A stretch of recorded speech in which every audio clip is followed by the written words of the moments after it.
Michel Paul Fourniret, born the 4th of April 1942, also known as the Ogre of the Ardennes, is a French serial killer who confessed to killing 12 people in France and Belgium between 1987 and 2003. After he was arrested in June 2003 for the attempted kidnapping of a girl in Seine, Fourniret confessed to killing 9 people, 8 females and 1 male. In 2004, having been informed on by his then-wife, Monique Pierrette Olivier, born the 31st of October 1948, Fourniret was convicted of 7 of these murders on the 28th of May 2008 and sentenced to life imprisonment without possibility of parole, while Olivier was given life with a minimum term of 28 years for complicity. In February 2018, Fourniret confessed to killing 2 more women. On the 16th of November 2018, Fourniret and Olivier were convicted of the murder of Farida Hamish, the last of the 8 females that Fourniret confessed to killing in 2004. Fourniret was given a second life sentence and Olivier was sentenced to a further 20 years imprisonment.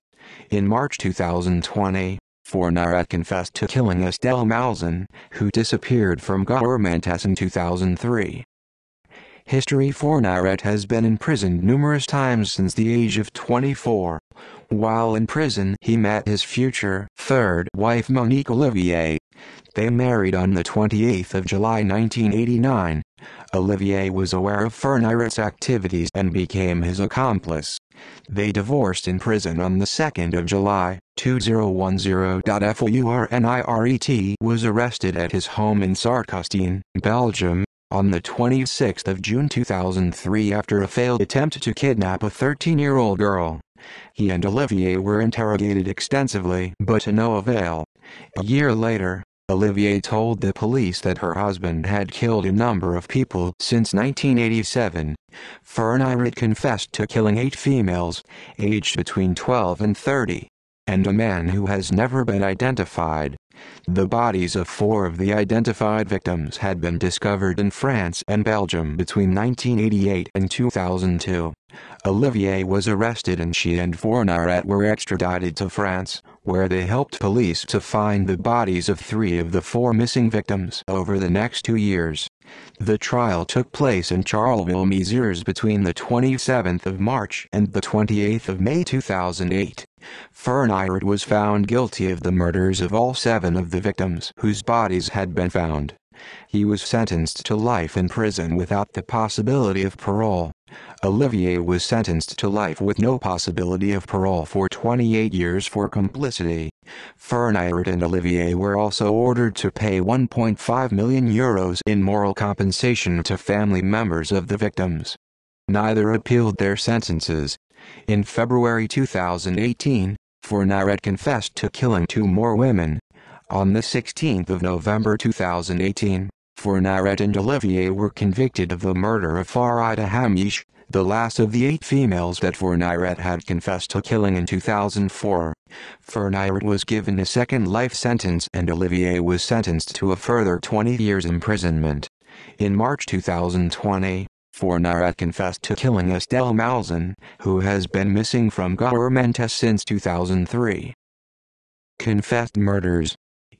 Fourniret admitted to 8 murders prior to his trial in 2008.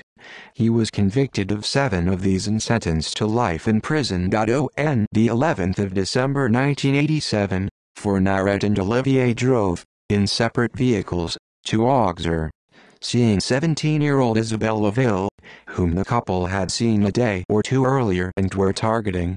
Walking home from school, Olivier stopped to ask Laville to join her in the car and give her directions, which Laville agreed to do.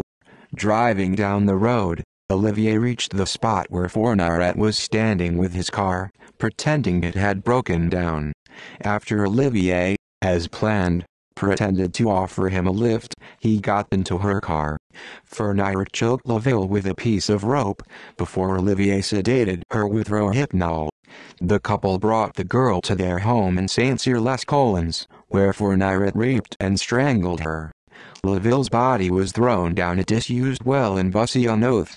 Her remains were recovered from the well on the 11th of July, 2006. In March 1988, Fourniret was contacted by 30-year-old Farida Hamish, the wife of Jean-Pierre Hellegouarge, an imprisoned bank robber with whom Fourniret had shared a cell prior to the latter's release in October 1987, who asked Fourniret to help her unearth a haul from a cemetery in Fontenay-en-Parisses, which had been stolen by members of the gang des Postiques. After Fourniret and Hamish managed to retrieve the haul, which consisted of gold ingots and coins, Hamish gave Fourniret a share worth 500,000 francs for helping her dig it up and hiding it in her apartment in Vitry-sur-Seine. On the 12th of April, aiming to steal the rest of the haul, Fourniret and Olivier lured Hamish out of her home and drove her to Clairefontaine-en-Yvelines, where she was strangled and her body buried, before the couple broke into her home and stole the haul. They used the money they made from it to buy a chateau called the Château du Sceau in Donchéry. Hamish's body was never found. By August, Olivier was heavily pregnant with Fourniret's baby. On the 3rd of August, the couple drove to a supermarket in Chalons-sur-Marne, now Chalons-en-Champagne, and encountered 20-year-old Fabienne Leroy in the car park. With Olivier feigning illness, the couple asked Leroy to join them in their car and give them directions to a doctor's surgery. After Leroy got in, the couple drove to a forest near the military camp of Mourmelon-les-Grands.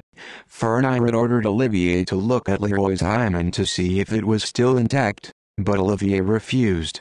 After raping Leroy, Fourniret shot her in the chest. In January 1989, Fourniret met 21-year-old Jean-Marie Desramold on the evening train to Charleville-Mézières. The two conversed before arriving in Charleville, where Desramold was staying at a convent. Desramold met Fourniret and Olivier, who had assumed false identities, at the train station again on Saturday, the 18th of March, and the couple invited Desramold to come to their house in Flowing, an offer she accepted, and Fourniret promised he would drive her home afterwards. After they got to Flowing, Fourniret asked Desramold if she was a virgin, and she told him she wasn't and that she had a boyfriend. Enraged, he attacked her. She fought back as he attempted to rape her, and as she attempted to escape, the couple gagged her with adhesive bandages before Fourniret strangled her. Fourniret and Olivier drove to Donchéry and buried Desramold's body in the garden of the Château du Sceau. Fourniret and Olivier married in July 1989. On the afternoon of the 20th of December, they drove across the Franco-Belgian border to Saint-Servais, Namur, with their 1-year-old son. Fourniret saw 12-year-old Elizabeth Brichet walk to a friend's house, and waited outside for her until she left to walk the short distance home just before 7 p.m.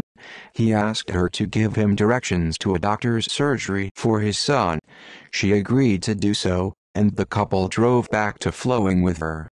When Fourniret undressed the girl, he saw that she was on her period, so Olivier cleaned Brichet's genitals. The next day, the couple took Brichet to the chateau, where Fourniret strangled her after a failed attempt to suffocate her with a plastic bag. Her body was buried in the garden of the chateau, near to that of Jean-Marie Desramold. There were a number of reported sightings of Brichet, in Belgium and abroad, in the years following her disappearance, and a number of people were suspected by police of abducting her, including Marc Dutroux. After Dutroux' arrest in 1996, Brichet's mother Marie-Noëlle Bouzet helped to organize the White March in honor of Belgium's missing and murdered children. The remains of Brichet and Desramold were exhumed from the gardens of the Château du Sceau on the 3rd of July 2004, after Fourniret and Olivier confessed to the killings. The final known murder Fourniret committed with Olivier's help took place on the 21st of November 1990 near France's western coast. The couple drove to a shopping center in Riez after leaving court in Nantes, where they had been convicted of burglary.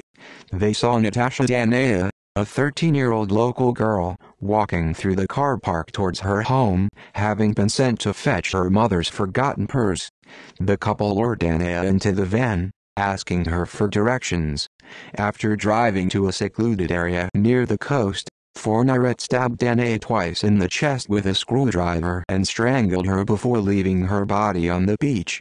Later investigation suggested that the girl's body was raped after the murder.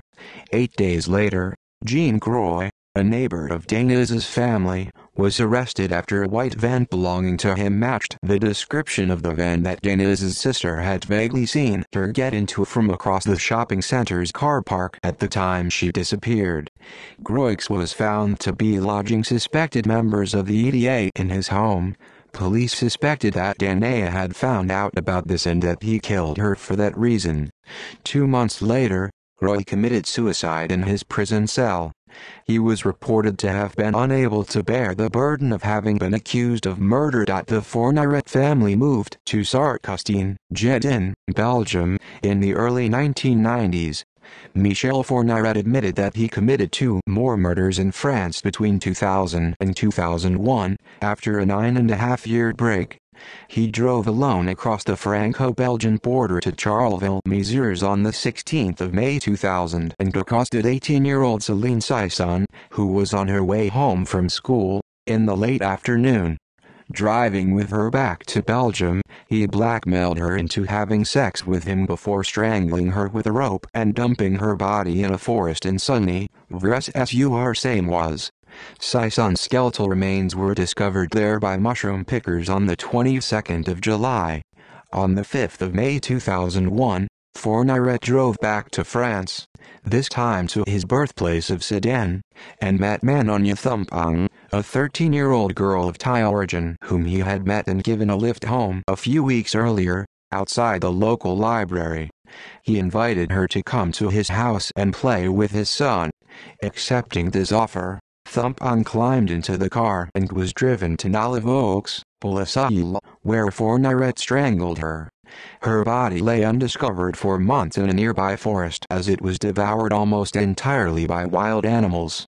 Thumpang's remaining bones were found on the 1st of March, 2002. In February 2018, Fourniret confessed to killing 2 more women in Auxerre, Marie-Angèle Domis, an 18-year-old disabled woman, in July 1988, and Joanna Parrish, a 20-year-old British student, in May 1990.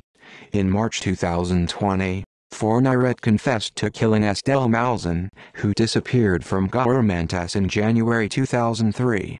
Indicates victims whose murders Fourniret was convicted of. Other supposed crimes. 2 French journalists have suggested that Fourniret killed former Minister for Labour Robert Boulin, who was involved in a real estate scandal at the time, based on a letter Fourniret wrote to Olivier. Christian Ranucci was one of the last persons executed in France, having been convicted of the abduction and murder, committed on the 3rd of June 1974, of Marie-Dolores Ramble, aged 8. There are suspicions that Ranucci may not actually have been the killer, although he confessed. His confession was later retracted. It has been suggested that Fourniret may have been involved as Fourniret was in the area at the time and had practically the same car as Ranucci. Analysis of photographs, however, suggest that the man in photographs produced for covering Ranucci's trail in March 1976 could not have been Fourniret, who, contrary to this man, did not wear glasses yet. Furthermore, Fourniret denied having been around Marseille area when the crime took place on June 3, 1974, and claimed he worked in Paris. Virgin Hunter. Fourniret was also named the Virgin Hunter. Although it is unclear where this nickname came from, it is alleged that Olivier promised Fourniret to help hunt virgins for sport, in return for Fourniret helping Olivier to murder her first husband, which never took place. The rape of women assumed to be virgins is a recurring theme in the way Fourniret operated, something which he considered sport. Legacy. Roch Dati, the then French Minister for Justice, who advocated legal reforms in France, wanted a more relaxed attitude to preventive custody and parole under supervision. She was heavily criticized by the judiciary. The question was asked how Fourniret, who was a known criminal, could have carried on for such a long time without being noticed, and how the changes in the law would have a positive influence on cases like these. References